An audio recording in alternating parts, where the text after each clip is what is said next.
Good afternoon सभी को। स्वागत है आपका अपने यूट्यूब चैनल जो फोकस में। मैं विकास कुमार आपका स्वागत करता हूं। देखना, आज की वीडियो में हम कर रहे हैं बहमनी और विजय साम्राज्य संधि।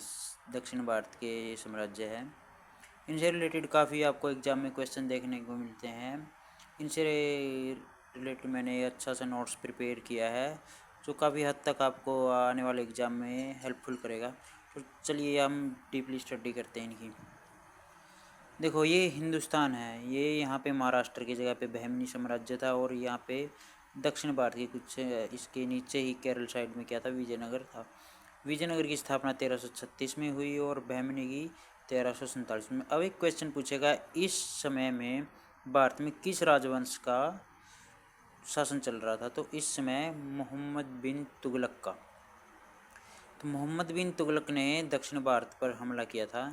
मोहम्मद बिन तुगलक ने दक्षिण भारत पर हमला करके हरिहर और बुक्का को कब्जे में ले लिया था। तो उन्हें कब्जे में लेकर वो दिल्ली लेकर चला गया। इसलिए उन्होंने इनको इस्लाम कबूल करने के लिए कहा और वे आसानी से उन्होंने इस्लाम कबूल भी कर लिया। बाद में उन्होंने कहा कि हम वहाँ से आपको टैक्स वगैरह भेजते रहेंगे तो हमें वही साम्राज्य दे दिया जाए। तो इसके बाद देखो, अच्छा इनकी राजधानी पूछा है, एक तो हम्पी है ना। विजयनगर कर रहे हैं पहले तो। विजयनगर की स्थापना कब हुई? 1336 में। किसने की? हरिहर और बुक्का ने। इनकी राजधानी क्या थी? हम्पी थी। हम्पी राजधानी बनाया इन्होंने। अब देखो, इनके गुरु विद्यारण्य। इनके गुरु क्या थे? विद्यारण्य। इस विजयनगर साम्राज्य पे 4 वंश ने शासन किया: संगम वंश, सालू वंश और तुलु वंश और आर्विडो वंश। इसमें संगम वंश और तुलु वंश मोस्टली इनके क्वेश्चन आपको एग्जाम में देखने को मिलते हैं। सालू और आर्विडो के बस संस्थापक वगैरह ही पूछ लिए जाते, तो हम इनको बस संस्थापक ही देखेंगे इनका, और इनको अच्छे से डीपली में जानेंगे, संगम वंश को और तुलु वंश को। चलिए स्टार्ट करते हैं आज संगम वंश। आज की वीडियो में मैं बता रहा हूँ विजयनगर ही करेंगे और इसके नेक्स्ट वीडियो में हम बहमनी साम्राज्य करेंगे। संगम वंश से स्टार्ट करते हैं। संगम वंश की स्थापना किसने करी? हरिहर प्रथम ने। स्थापना, ये इनके वास्तविक संस्थापक थे। इनके समय में एक सायण विद्वान रहते थे सायण विद्वान। उन्होंने वेदों पर टीका टिप्पणी लिखी थी। क्वेश्चन पूछ लिया जाता है कि वेदों पर टीका टिप्पणी करने वाले सायण विद्वान किसके काल के हैं? हरिहर प्रथम के। इसके बाद बुक्का प्रथम। ये हरिहर और बुक्का प्रथम दोनों ने मिलकर स्थापना की थी। ये भी संस्थापक थे। इन्होंने वेद मार्ग प्रतिस्थापक की उपाधि धारण की। इनके समय में मोहम्मद प्रथम ने, ये बहमनी साम्राज्य से थे, मोहम्मद प्रथम रायचूर तुंगभद्रा नदी पर अटैक किया और उस पर कब्जा कर लिया था। इनके बाद इनका शासन हुआ देवराय प्रथम का। इनके समय में इटली यात्री निकोली कॉन्टी आया और इन्होंने ही तुंगभद्रा नदी पर नहर निर्माण का काम किया। क्वेश्चन पूछा, नहर निर्माण का काम तुंगभद्रा नदी पर किसने किया? देवराय प्रथम ने। और इन्होंने सेना में धनुर्धरों को रखा। ये तुर्की थे, ये जो धनुर्धर थे ये तुर्की थे। इनके समय में भी बहमनी साम्राज्य ने, अच्छे से समझेंगे बहमनी साम्राज्य में फिरोज शाह कौन था, मोहम्मद प्रथम कौन था, ये हम बहमनी साम्राज्य में समझेंगे। अभी सिर्फ हम विजयनगर साम्राज्य कर रहे हैं। बहमनी शासक फिरोज शाह ने हमला किया, वह जीत गया। किसके समय में? देवराय प्रथम के समय में। और इनसे क्या वैवाहिक संबंध स्थापित कर लिए और वो शांति प्रिय राज। इनके बाद देवराय सेकंड ने गजबेटका, मोस्ट इम्पोर्टेंट क्वेश्चन है, गजबेटका की उपाधि धारण की। गजबेटका क्या होता है? हाथी का शिकार करने वाला। पहले क्या होता था, पुराने ज़माने में हाथी का शिकार करने का एक बलशाली माना जाता था। तो देवराय सेकंड ने गजबेटका की उपाधि धारण की और सिंहासन के बगल में गीता व कुरान रखी इन्होंने। सिंहासन के बगल में अपने एक बार गीता रखी और एक क्या रख ली? कुरान रख ली। ये इनके समय के सबसे प्रतापी शासक थे। इन्होंने ही श्रीलंका पर हमला किया। मोस्ट इंपॉर्टेंट है, श्रीलंका पर हमला किसने किया? देवराय सेकंड ने। कंफ्यूज मत होना, फर्स्ट अलग है, देवराय सेकंड ने क्या किया है? श्रीलंका पर हमला कर लिया था ना। अबुल रजाक यात्री इराक से इनके शासन में आया था। अब इनके बाद मल्लिकार्जुन, संगम वंश मल्लिकार्जुन अगले शासक बने संगम वंश के। इनके समय में संगम वंश बिखरने लगा था। विरूपाक्ष, इनके समय विरूपाक्ष अंतिम शासक था। सालू नरसिंह ने इनकी हत्या कर दी थी। अब इनके बाद क्या था, सालू वंश। सालू वंश में नरसिंह ने स्थापना की, सालू नरसिंह ने स्थापना की थी किसको, विरूपाक्ष को मारकर। ठीक है, यह आदि इनका अंतिम शासक था। इसकी वीर नरसिंह ने हत्या कर दी थी। यह अलग नरसिंह है, सालू वाला नरसिंह, और ये वीर नरसिंह अलग है। वीर नरसिंह ने स्थापना किसी की, तुलु वंश की। ये सालू, बस इतना ही ध्यान रखना आपको, इससे रिलेटेड क्वेश्चन नहीं आते एग्जाम में। तुलु वंश से रिलेटेड बहुत क्वेश्चन आते हैं। अब तुलु वंश देखते हैं।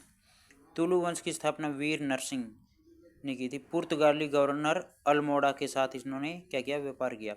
मोस्ट इंपॉर्टेंट है, वीर नरसिंह ने पुर्तगाली गवर्नर अल्मोड़ा के साथ व्यापार किया। इसके बाद कृष्ण देव राय, मोस्ट इंपॉर्टेंट क्वेश्चन, मोस्टली इन्हीं से क्वेश्चन पूछा जाता। अल्बुकर्क के साथ व्यापार किया इन्होंने। बाबर ने, जब बाबर ने हमला किया, अब ये किसके टाइम पीरियड के भी क्वेश्चन पूछा जाता है, तो किसके टाइम पीरियड के हैं, बाबर के। बाबर ने अपनी बाबरनामा कथा में सबसे शक्तिशाली अगर किसी शासक को बताया था तो वो कृष्ण देव राय थे। इन्होंने कई उपाधि धारण कर रखी थी, जैसे आंध्र भोज, आंध्र पितामह, अभिनव भोज, यमनराज, स्थापनाचार्य। ये मोस्ट इन्होंने क्या उपाधि धारण कर रखी थी, समझे ना। इनसे रिलेटेड क्वेश्चन बहुत आते हैं ना। इन्हीं के समय में तेलानी रामा रहते थे। अच्छा, बुक भी लिखी गई इनके समय में। बुक क्या लिखी गई, आयुक्त माल्यद, आयुक्त याल्यद, तेलुगु। विजयनगर के बारे में जानकारी जानने के लिए हमें ये बुक सबसे इम्पोर्टेंट है। और ये किस भाषा में है, तेलुगु में। एक और बुक लिखी गई जामवती, जामवती कल्याणम, ये संस्कृत भाषा में है। अब इन्होंने शहर की स्थापना की नागलपुरम, नागलपुरम एक शहर की स्थापना की। वहाँ पे इन्होंने विट्ठल स्वामी मंदिर बनवाया। रायचूर, उड़ीसा, वारागल पर कब्जा कर। इन्होंने रायचूर है ना जो उड़ीसा में, जहाँ पे देखो वहाँ पे मोहम्मद और जो मोहम्मद वगैरह, मोहम्मद ने हमला करके कब्जा कर लिया था, तो वहाँ पे इन्होंने फिर हमला करके अपने अधीन कर लिया था रायचूर को। उड़ीसा वारंगल पर कब्जा कर लिया था, और वारंगल ही वो स्थान है जहाँ से कोहिनूर हीरा मिला था।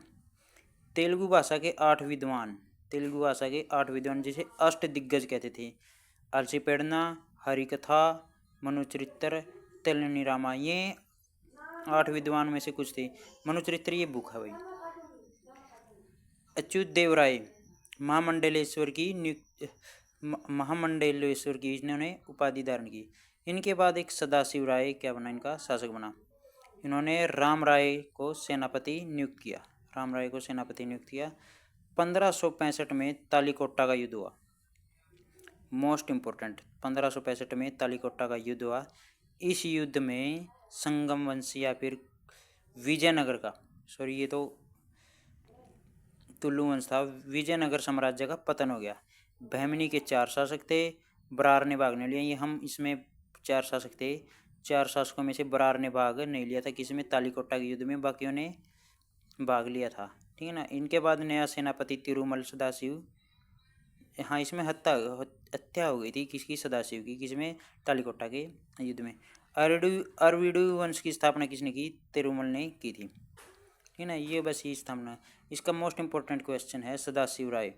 सदाशिव राय ने राम राय को सेनापति नियुक्त किया था, और तालीकोटा के युद्ध में ये मारा गया था। कौन, राम राय। ये बहुत ही, इसकी कहानी हम आगे बहमनी साम्राज्य में जाएंगे। ये बहमनी साम्राज्य में जाके इन्होंने बहुत सी कुछ अफवाहें फैलाई थी, और ये युद्ध में मारा भी गया था।